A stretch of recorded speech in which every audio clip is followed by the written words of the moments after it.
கர்த்தர் தாமே இந்த நேரத்தை கொடுத்ததற்காக கர்த்தருக்கு ஸ்தோத்திரம்.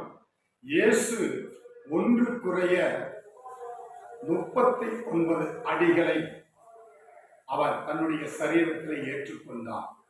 ஒன்று குறைய 40 என்று சொல்லப்படுகிறது.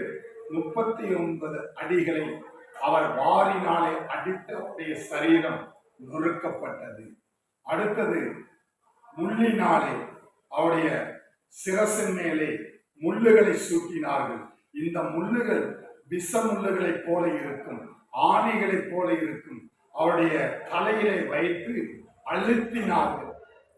அவனுக்கு வலி பயங்கரமாக இருந்திருக்கும், ரத்தம் பீரிட்டது. அடுத்ததாக சிலுவை சுமந்தார். 150 கிலோ எடையுள்ள அல்லது அதற்கு மேலே இருக்கலாம். அதை சிலுவையை சுமந்து கொண்டு கல்வாரி மலையிலே ஏறினார். அங்கு அவருக்கு கால்களிலும் கைகளிலும் 5 காயங்கள், விழாவிலும் சேர்த்து 5 காயங்கள் ஏற்பட்டது. அடுத்ததாக சொல்லப்படுகிறது, அவர் 5 காயங்களை ஏற்றுக்கொண்டார் என்று. எதற்கென்றால் இப்பிரபஞ்சத்தின் பிசாசானவனை ஜெயிக்கும்படியாக அவர் சிலுவையிலே வெற்றி சிறந்தார். ஆமென்.